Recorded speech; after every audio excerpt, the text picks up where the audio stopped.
सरकार ने जो 2014 से सत्ता में आई है, उस वर्तमान सरकार ने 1.5 लाख सरकारी स्कूलों को प्राइवेट कर दिया।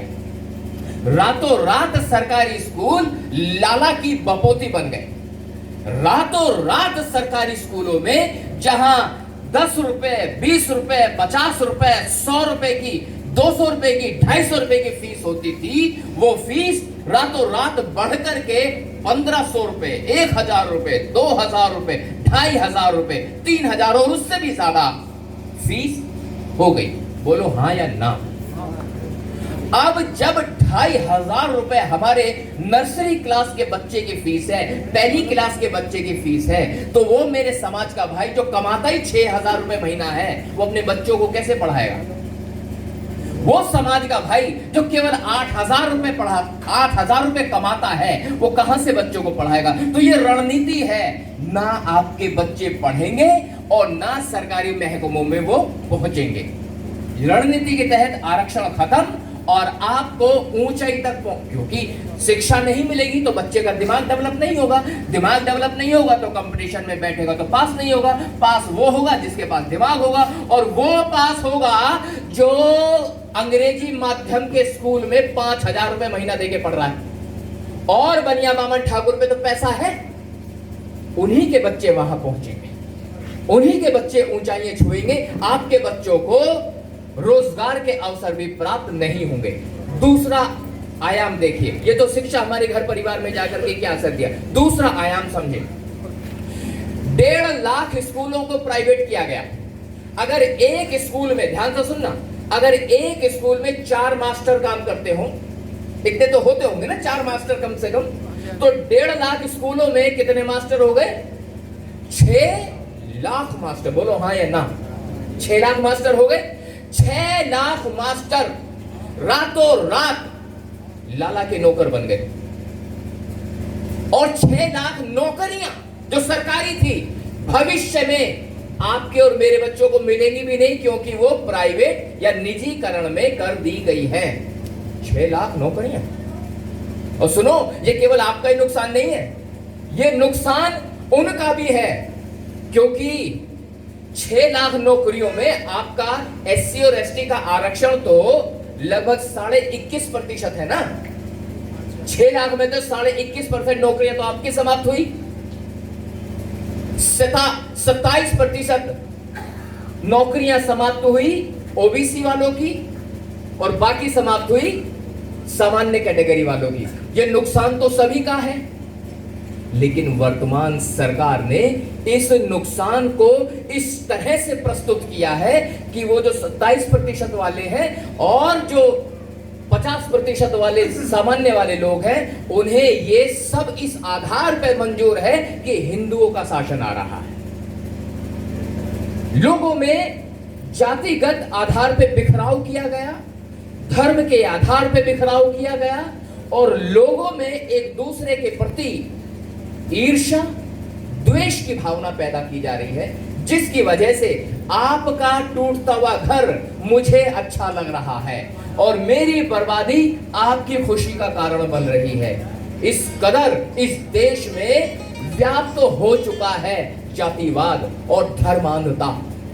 तो देश में बड़ी गंभीर स्थिति है। आपकी आर्थिक स्थिति खराब हो रही है, आपकी आर्थिक स्थिति आगे चलकर और खराब होगी। हमारे बच्चों को सरकारी नौकरियां नहीं मिलेंगी। एक तो गलती वो उनकी तरफ से, हम भी तो कम नहीं है, कसर हमने भी नहीं छोड़ रखी। मेरे समाज का जो बच्चा है, जैसे ही वो ग्रेजुएशन करता है या कॉलेज में जाता है, कॉलेज में जाते ही सबसे पहले उसके शौक बड़े हो जाते हैं। उसे सबसे पहले तो एक मोटरसाइकिल चाहिए। मोटरसाइकिल आने के बाद मोटरसाइकिल की पीछे वाली सीट पे बैठने के लिए एक सुंदर सी लड़की चाहिए, मुंह में गुटखा डालने के लिए चाहिए, हाथ में होठों तक लाने के लिए सिगरेट चाहिए। और जैसे शाम के 8 बज गए तो 2 पैक अंदर मेरे समाज का लौंडा बन जाता सिकंदर।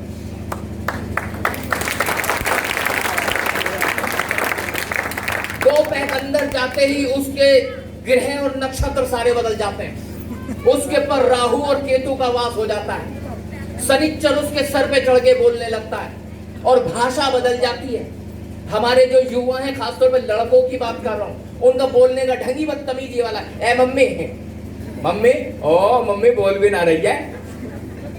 मम्मी, मम्मी जिसने 9 महीने पेट में रखा, और मम्मी क्या पकाया, ये भाषा है हमारे लड़के की। मम्मी क्या पकाया, मम्मी मतलब मम्मी का वजूद ही कुछ नहीं। 9 महीने पेट में रखा तब जाके जन्म दिया। जब हमारी माँ हमें जन्म दे रही थी तो वो बेचारी इतना दर्द बर्दाश्त कर रही थी, इतना दर्द कि एक मेरी 60 हड्डियां, शरीर की 60 हड्डियां एक साथ तोड़ दी जाए तो जो दर्द मुझे होगा वो दर्द हमारी माँ ने बर्दाश्त किया हमें पैदा करते समय। यह भी संभव था कि मुझे पैदा करते समय मेरी माँ की जान भी निकल सकती थी, आपकी माँ भी मर सकती थी, लेकिन फिर भी उसने रिस्क उठाया कि मैं बच्चा पैदा करूंगी ताकि मेरा वंश चल सके। उसने रिस्क उठाया। उसके मन में इतना दर्द था, पीड़ा थी कि मेरा बच्चा पैदा होगा ताकि मेरा परिवार बनेगा, परिवार आगे चलेगा। और जब बच्चा पैदा हो तो कह रहा है मम्मी, मम्मी, वो मम्मी कह रहा। मम्मी जी मुंह से नहीं निकलता। मम्मी के लिए आप जैसा शब्द इस्तेमाल, मम्मी को कहते तू, मम्मी तू क्या कर रही है। मैं हरियाणा कैडर करने के वहां और चमत्कार हुआ था, ओ बापू कितने जा रहा, वो बाप को भी तू कर रहे हैं। मतलब मैंने इतने कैडर दिए हैं, इतने गांवों शहरों में गया हूं, मैंने अपने समाज के लड़कों को बाप की धुलाई करते हुए देखा, शराब पीने के बाद बाप को कूटते हुए देखा। यहां भी होगा ये चमत्कार, तो यहां भी है। मतलब बाप को लड़का मारा, बहन मतलब बाप को मारा, ओ भैया देखो पापा तेरी जैसा है, पापा को पेल दिया। मतलब पापा कुछ नहीं, वो पापा जिसने खाने के लिए टुकड़ा दिया, वो पापा जिसने पहनने के लिए कपड़े दिए, सर छिपाने के लिए छत दी। अरे जब पैदा हुए थे ना आप और मैं, मांस का लोथड़ा थे, मांस का लोथड़ा। इतनी भी औकात नहीं थी, अगर कुत्ता मुंह में दबोच ले ना तो कुत्ते से अपने आप को बचा नहीं सकते थे। इतने से थे, मांस का लोथड़ा, उससे ज्यादा कुछ नहीं थे। कुत्ता खा जाता हमें, अपने आप को किसी भी सूरत में बचा नहीं सकते थे। हमें अगर बचाया किसी ने तो हमारे माँ और बाप भी थे। याद रखना, जीवन दिया, रोटी दी, कपड़ा दिया, घर दिया, ये जो सांसें चल रही है ये भी दी हुई है, मेरे माँ बाप की दी हुई है। तो जो देने वाला होता है वो होता है देवता। जो देता है वो कौन है? देवता। और जो लेता है वो कौन है? लेवता। जो लेता है वो कौन है? लेवता। अब घर में आपको कपड़े किसने दिए? पापा ने। तो पापा कौन हो गए? देवता। मंदिर में तुम लेकर आते हो या देकर आते हो?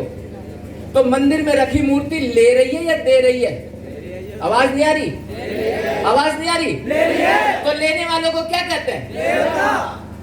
आई बात समझ में? तो देवता कहाँ है और लेवता कहाँ है? समझ गए? तो लेवता फायदे का सौदा है या देवता फायदे का सौदा है? तो देवता अगर फायदे का सौदा है, मन को खोल के देखो तो मंदिर तुम्हें अपने घर में दिखाई दे जाएगा। वो गंदी सी मैली कुचैली सी साड़ी पहने वाली बुढ़िया जो कोने में बैठी हुई है, वो किसी देवी से कम नहीं है। पर हमने उसे कहते मम्मी, हमने मम्मी कह दी, वो देवी से कम नहीं है क्योंकि उसी ने दिया है। ये मूर्खता हम क्यों कर रहे हैं मुझे समझ में नहीं आता। दुनिया भर की पढ़ाई करने के बाद मुझे केवल और केवल बाबा साहब डॉक्टर भीमराव अंबेडकर का सिद्धांत समझ में क्यों आया? क्योंकि वो सत्य की बात करते हैं, वो पाखंड की बात नहीं करते। अब देखो ना, ये वर्तमान सरकार हमें बर्बाद कर रही है और हम बर्बाद हो रहे हैं। हम हो रहे हैं, हमारी आंखों पे पट्टी बांधी गई है। हमारा बच्चा वो पढ़ रहा है जो उन्होंने लिख दिया। हम लिखे पढ़े हैं। बाबा साहब ने कभी नहीं कहा कि हमें पढ़ा लिखा बनना है। बाबा साहब ने कहा हमें शिक्षित बनना है। शिक्षित वो होता है जिसका मानसिक विकास हो जाता है। पढ़ा लिखा वो होता है जो किसी और ने लिख दिया और आपने पढ़ लिया। अब किसी और ने क्या लिखा और आपने क्या पढ़ा, वो चमत्कार सुनो। अब क्या पढ़ा, क्या लिखा उन्होंने, तुमने क्या पढ़ लिया, और जीवन में उसे इस्तेमाल कर रहे हैं। भाई साहब, एक औरत थी, उसका नाम था कुंती। सुना इसका नाम कभी? कौन थी कुंती? करण की इन्हें ना पता भैया कुछ भी। हाँ, वो थी पांडु की घरवाली। पांडु, उसके पति का नाम था पांडु। पांडु में एक बहुत बड़ा गुण था। पांडु का गुण ये था कि उसमें बच्चे पैदा करने की क्षमता नहीं थी। आपको पता है ये बात? महाभारत पढ़ो तो पता चले। बीमारी है भाई, शरीर की बीमारी किसी को भी हो सकती है, मुझे भी हो सकती है, यहाँ किसी और आदमी को, किसी को भी हो सकती है। उसे भी थी बेचारे को बीमारी। अब जब उसे बीमारी थी तो किसी डॉक्टर से मिलता, किसी हकीम से मिलता, किसी वैद्य से मिलता। अब भैया वो किसी डॉक्टर वगैरह से तो मिला नहीं, हकीम से मिला नहीं, वो किसी आसाराम टाइप साधु से मिल गया। अब उसने यूं कह दी, गुरु ऐसा बालक तो तेरा होएंगे, पर गुरु तुझे जो है कुछ इंतजाम करना पड़ेगा। क्या करना पड़ेगा? कि गुरु यज्ञ करते हैं। अब पहले तो मुझे समझ में ये नहीं आ रहा कि साले यज्ञ करने से बालक कैसे होएंगे। अब उसने यज्ञ कर दिया, यज्ञ करा तो एक ऊपर से वो आ गया इंद्र। इंद्र समझते हो? वो जो बारिश वारिश करवा दे, वो खटका दा दबा दा बारिश हो जा। इंद्र आ गया। अब इंद्र और कुंती, उनके मिलन से पैदा हुआ था अर्जुन। अर्जुन, बात समझ में आई? उन्होंने लिखा, हमने पढ़ा और हमने स्वीकार कर लिया। हम ये मान के चल रहे हैं कि कुंती का पुत्र अर्जुन था, लेकिन साफ लिखा, यकीन नहीं आ रहा? गूगल में अभी डाल लेना, उसमें लिखना द फादर ऑफ अर्जुना। उसमें साफ लिखा है कि भाई साहब सर्टिफिकेट पे तो है पांडु और असली वाला है वो इंद्र। अब मुझे तो इंद्र का सिस्टम समझ में नहीं आ रहा है, ऐसा क्यों हो रहा है। लेकिन चमत्कार ये नहीं था, चमत्कार इससे भी बड़ा था जब उसकी शादी नहीं हुई थी कुंती की। उससे भी बड़ा चमत्कार उसकी जिंदगी में हो चुका था। अब हुआ क्या, उसके राज्य में एक साधु आया। साधु का नाम था दुर्वासा ऋषि। वो बड़ा डेंजर और खतरनाक किस्म का आदमी था। अब साहब उसकी सेवा करी कुंती ने। और जब कुंती ने सेवा करी तो वो कहने लगा, तो मुझसे मैं तुम्हें वरदान दे के जाऊंगा। तो कुंती कह लेकिन दे दो जी, जैसे भी है आपकी राजी। अब उसने कोई मंत्र दे दिया, और मंत्र कुछ ऐसा था कि उसे जैसे मंत्र को पढ़ेगी, पढ़ते ही जो है देवताओं की सूची खुल जाएगी। वरुण, अरुण, सूर्य, चंद्र, अग्नि, पवन, ऐसे होगा जब मोबाइल में खटके ही दबारी दिखे, ऐसे हो गया। उनने भाई सब सूर्य देवता, सूर्य देव जो चमक रहा, जो फूंकते दुनिया को, ये सूर्य देवता। खैर सूर्य देवता भाई सब कुंती के सामने आ गए। अब कुंती के सामने आ गए, कुंती घबरा गई, अरे यार ये क्या हो गया। अब वो वहां पर प्रकट हुआ तो कुंती कह लिया जी, अरे बाबू जी, ओ भैया, अरे मैं तो वैसे कर रही थी, अरे मैं तो वैसे वो मंत्र देकर गया, गुरु जी मैंने पढ़ दी नहीं, अब मुझे क्या पता तुम आ ही जाओगे। नो, अब तो मैं आ गया, अब मैं तुझे कुछ दे के ही जाऊंगा। कुंती कह ले, देखो जी भैया, ऐसा जो तुम्हारा जी करे दे दो और तुम जल्दी से जाओ यहाँ से। कह रहे मैं तुझे पुत्र दे के जाऊंगा।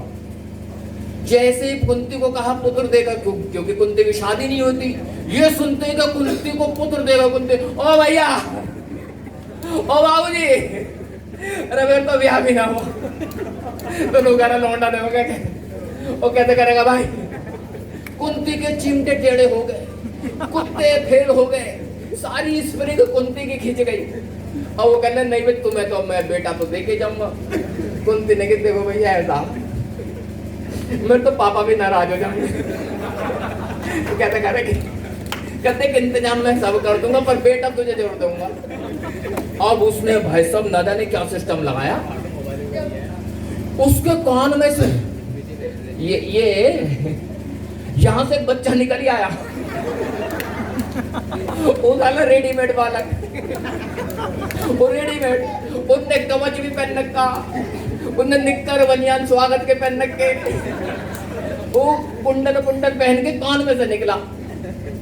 मैंने अपने उस्ताद जी से मैंने वो भैया और गुरुजी, अरे क्या लिखा है उन्होंने? साले बालकों ने पैदा होने की जगह ही बदल दी, साले कहीं से भी निकल रहे कान में से। मेरी खोपड़ी खराब, भाई साहब कान में से, और जो कान में से हुआ इसलिए उसका नाम रखा गया कर्ण, कर्ण नाम रखा कान में से। तो ये थ्योरी हमें तो समझ में नहीं आई, ये तो पागल बनाने का ठेकर है यार, हमें बेवकूफ बना। ये लिखा उन्होंने, ये हमने पढ़ लिया और पढ़ के हम बड़े राजी हो रहे ना, कुंती का लौंडा करण खाना मैं खाई। और एक और था पागल, उसका नाम था राजा जनक। ये भी लिखा हुआ किताबों में पढ़ा है मैंने, सब लिखा हुआ है, ये बकवास नहीं है कुछ भी, सब लिखा हुआ है, पढ़ो आप पता चलेगा। वो राजा जनक के भी नाबालक हो रहे। अच्छा, ये समस्या बालक ना होने की गुरु बड़ी पुरानी है।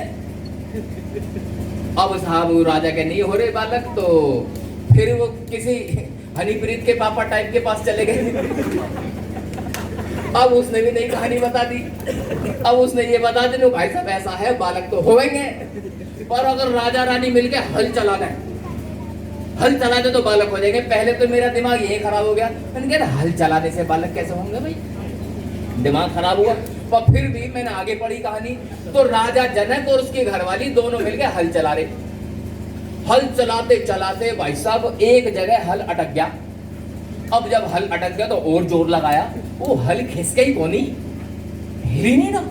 अब वहां पे खोदा तो उसमें एक मटका निकला।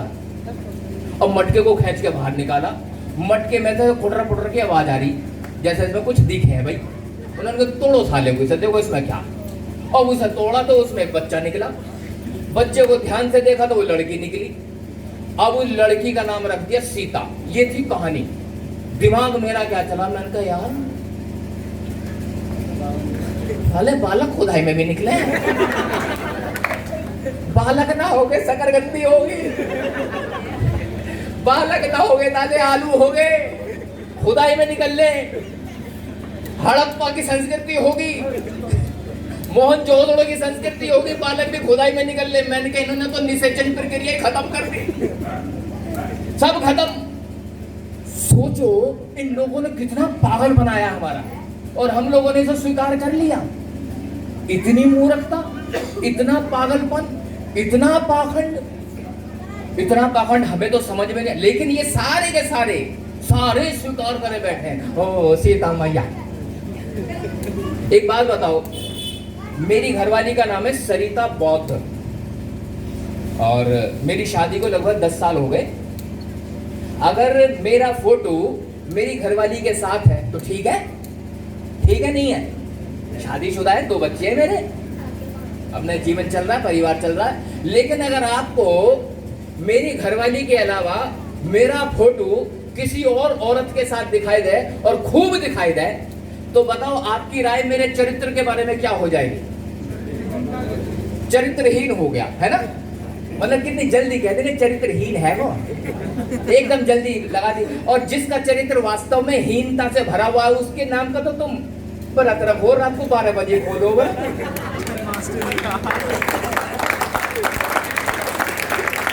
अरे बर्फी भी रात को ही कटे, मावे का माल कटे रात को ही। मतलब जिससे ब्याह करा उसके साथ तो एक फोटो भी नहीं है। बता दो लोग, अगर एक भी फोटो रुक्मणी के साथ हो, एक बता दो लोग। चैलेंज कर दिया भाई ले। और किसके साथ फोटो है?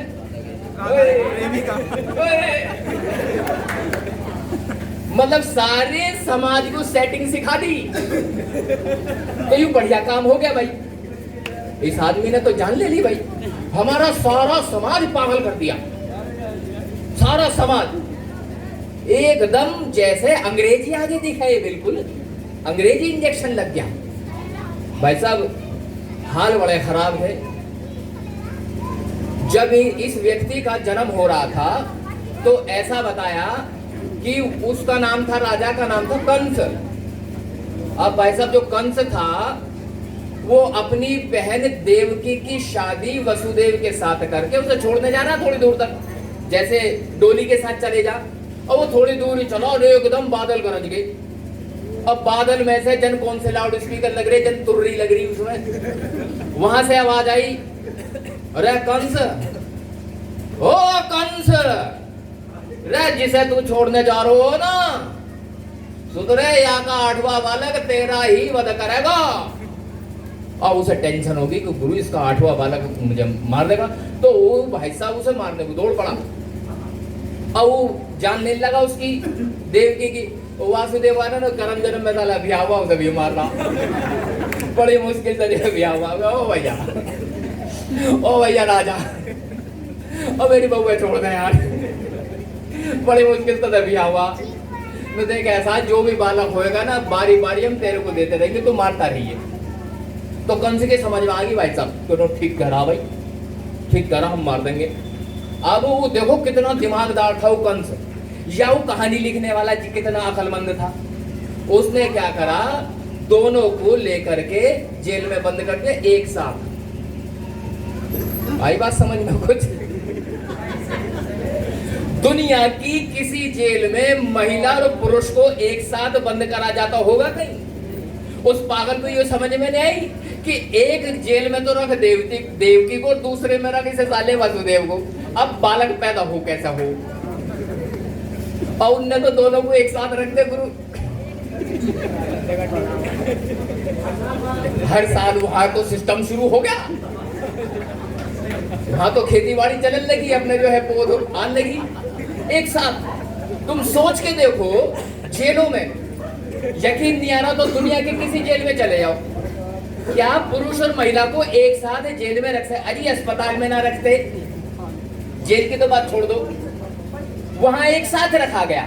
तो हमें पागल बनाने की थ्योरी थी नहीं थी, और हम मान रहे हैं ओ भाई साहब रात को 12 बजे ही व्रत खोलेगा और जब ही कटेगा। एक बात बताओ, गांव का नाम है लोहिया, यही नाम है जी।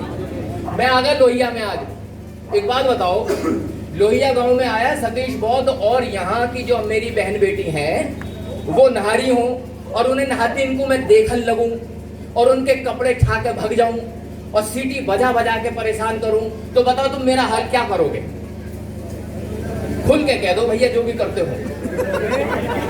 है जी, कर दोगे इंतजाम ढंग से। और मुझे पूरा भरोसा है ऐसा कर दोगे मुझे तुम, मारते कूटते, दही तोड़ते हुए, मुंह फोड़ते हुए, खचेड़ते हुए, ऐसा कर दोगे मेरी घरवाली भी कहे ना किसका ऐसा कर दोगे मेरे साथ। अच्छा देखो कितने बढ़िया लोग हैं ये, मेरा मुंह फोड़ने को तैयार है, मुझे खचेड़ने को तैयार है, मेरा मुंह फोड़ेंगे, खचेड़ेंगे, गुट बजावेंगे, लात बजावेंगे, लेकिन जो सच में ये कर्म कर रहा उसके नाम का तो गुरु व्रत रखे, उसकी तो फोटो लगा रखी है, साला 12 बजे को लगा, चाहे दुनिया इधर से इधर हो जा, व्रत 12 बजे खुलेगा। तो आप सोच के देखो हम कितने पाखंडी हैं, हम कितने मूर्ख हैं, हमें समझ में नहीं आ रही कहानी क्या है। कम से कम उतना तो करो जितना जो सच हो उसे स्वीकार करो, पर जो सच है उसे मान लो, जो झूठ है उसे छोड़ दो। कम से कम सच तो स्वीकार करो। मैं गाजियाबाद का रहने वाला हूँ। अब साहब गाजियाबाद से थोड़ा सा आगे कोई एक जगह है सिकंदराबाद, और सिकंदराबाद से लगा हुआ कोई गांव है। अब भाई साहब हुआ क्या, हमारे यहाँ मतलब वो वाली जो बेल्ट है, होली के बाद एक त्योहार आता है, उस त्योहार का नाम है बसौड़ा, सुना है ना? बसौड़ा, बसौड़ा क्या होता है? असल में गांव के बिल्कुल बाहर मुहाने पर तो ईंट लगाकर एक बनाई जाती है चामड़ भूमिया, सुना है? चामड़ भूमिया इसलिए बनाई जाती है कि ये जो चमार चूड़ है ना, इन्हें मंदिर में जाने की इजाजत नहीं है। तुम मंदिर में जाओगे तो मंदिर अपवित्र हो जाएगा, तो तुम अपनी धार्मिक भावना यहीं पे व्यक्त कर लो भाई, इन 2 ईंटों पे। अब साहब जो हमारे समाज की बहू बेटी है वो पल्ला कर रहे हैं आज भी। मैं सबसे पहले तो ये पूछना चाहता हूँ कि मुंह छुपाए वो जिसके कर्म खराब हो, वो मुंह छिपा दुनिया से। हमारी बहन बेटियों के कौन से कर्म खराब है जो मुंह छुपा रहे हैं? क्या क्या फायदा इस चीज से? लेकिन फिर भी है तो है। अब साहब बहू आगे जा रही है, सिर पे टोकरी रखी है, टोकरी में चने की दाल है फूली हुई, पूड़े रखे हुए हैं, हल्दी रखी हुई है और लोटा ले रखा हाथ में, ठीक, और बहू ने कर रखा पल्ला, और बहू से आगे चल रही है सासू माँ। सासू माँ ने भी यही आइटम सिर पे धर रखे हैं। अब चलते चलते, क्योंकि अम्मा बूढ़ी है, उसे अम्मा को जो है सूसू लगने लगा। एक जगह अम्मा नुई बैठ गई, यूं अपना सूसू कर गए, और यूं जो उठी यूं, तो वो टोकरी थोड़ी सी तिरछी हो गई। अब तिरछी हुई तो थोड़ा सा चने के दाने गिर गए, अरे एक पूड़ा गिर गया, हल्की सी हल्दी गिर गई, अब पानी पड़वैया हुआ। अब साथ पीछे से वारी थी बहू, बहू के ओ अम्मा ने तो यही पूज दिया, दीख है यही पूजा अम्मा ने तो। अब वो भी वहीं बैठ गई, उसने भी एक पूड़ा रख दिया, उसने भी चने के दाने रख गए और थोड़ी सी हल्दी डाल दी। अब पीछे से गांव की और औरतें आ रही, उन सब ने भी वहीं पे पूजा कर दी। एक मेरे जैसा खड़ा था पागल, अरे क्यों पागल हो रही है? क्या एक बूढ़ी अम्मा थी, उस बूढ़ी अम्मा को पेशाब लगा था, उसने बेचारी ने पेशाब कर दिया, तुमने यहीं पे पूजा कर दी सारी। और एक चालू आदमी बैठा था मनवादी प्रवृत्ति का, उसने तुरंत जाके देखा कि अच्छा यहाँ पर पूजा हो रही है। तो सबसे पहले तो वहां 2 ईंट लगाई हूँ, फिर उसके बाद एक बैनर छपवा के लाया, उस बैनर को ईंटों के ऊपर जाके यूं 2 डंडी गाड़ के लगा दिया, उस पे लिखा था मूतनी माता का मंदिर। और भाई साहब वहां तो ढोलक और मंजीरे लेके हमारा जयकारा मूतनी मैया का, बोल सच्चे दरबार की जय। तो अंधविश्वास और पाखंड तो ऐसा है कि पेशाब की भी पूजा करवा रहा है, पेशाब की। तो मूर्खता की कोई तो सीमा हो, परंतु हमारे यहाँ मूर्खता की कोई सीमा है ही कुछ नहीं, कोई सीमा नहीं। अब साहब एक बड़ा खतरनाक सा त्योहार गया अभी दिवाली से पहले। वो त्योहार इतना खतरनाक है, अगर आपके घरवाली ने व्रत रख लिया और आपने उसकी कोई मांग पूरी नहीं करी, तो वो ये भी कह सके तोड़ू व्रत अभी मैंने कह तो अभी तोड़ दूं ले। उसके व्रत तोड़ते ये समझ लो तुम्हारे हाड़ वोड़ टूट जाएंगे, हमारे आधी जिंदगी वही खत्म। तो जिंदगी को आगे बढ़ाने के लिए वो व्रत रखा जाता।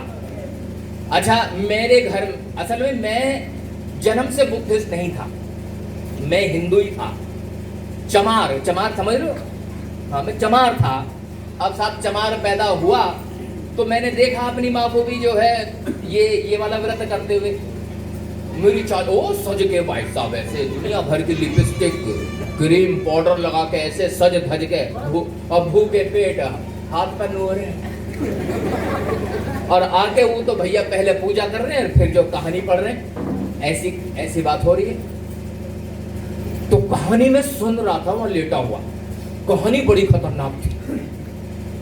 कहानी सुनानी शुरू करी, उस कहानी में कुछ ऐसे लिख रहा, मम्मी नहा रही थी और भैया उसने कहा अपने बेटे से, भैया रे लाला रे, ओ लाला दिखे यहीं खड़ा रही है, कोई आना जा भीतर को मैं नहा रही। अब जब किसी बच्चे से कहा तो उम्र तो होगी 8 साल 10 साल 12 साल, कुछ तो उम्र होगी, वो समझ रहा, मतलब उसे ये समझ रहा गुरु मम्मी नहा रही है तो सुरक्षा जरूरी है, तो उसकी उम्र तो होगी ना 10-12 साल। अब वो भाई साहब पहरेदार चौकीदार बन के वही खड़ा हो गया। अब साहब एक आदमी आया, वो बड़ा अजीब सा था, वो मतलब अगर ऊपर का ये वाला हिस्सा देखें तो रामदेव जैसा लगा कराओ, और अगर कुछ और सांप वाप गले में डालते तो सपेरा सा लगा करा। अब एक औजार और ले रखा उसने यूं समझ गए, एक बहुत बड़ा बल्लम सा था, उसके बल्लम में तो निकला रहे 1 खुंटा, उसमें निकले 3 खुंटे, वो और साथ ही साथ वो बाजीगर था भी, घड़े घड़े घड़े घड़े घड़े घड़े घड़े घड़े घड़े घड़े घड़े घड़े घड़े घड़े घड़े घड़े घड़े घड़े घड़े भैया उसे भी लिए फिर रहा हो। अब वो जो है लेके उसे सांप वाप गले में डाल रखे और वो 3 खुंटे का औजार लेके वहां गया, आगे वो सीधा चलने लगा घर में वो, और वो खड़ा था चौकीदार वहां। चौकीदार कहने लगा ऐसा हो, सुन कौन है बे, करो कौन है, अबे मेरा घर अंदर रह रहे, घर छोड़, मेरी मम्मी नहा रही है, अभी तू अंदर नहीं जा सकता। करा वो सुन मम्मी तेरी वही मम्मी साले मेरी घरवाली मैं अंदर जाऊंगा।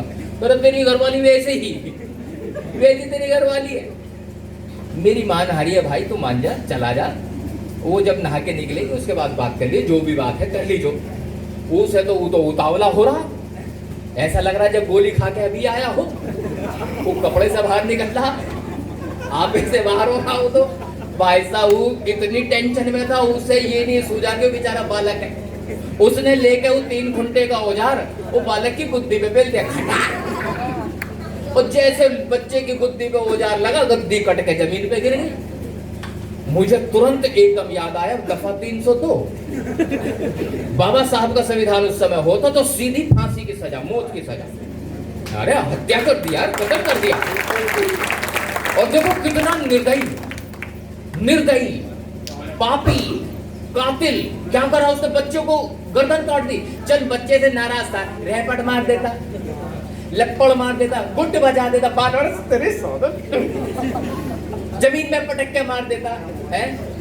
वो जो 3 घंटे का ले रहा पीछे से मार देता नहीं पर उसने तो गर्दन ही काट दी। इतने में मेकअप करके मम्मी बाहर आ गई। मम्मी ने देखा भाई ये तो बालक मार दिया। अब क्योंकि मम्मी पहचान गई ये तुमने क्या कर दिया तुमने मेरा बालक मार दिया। तेरा बालक मार तेने पहले क्यों ना बताई। बात समझ में आई।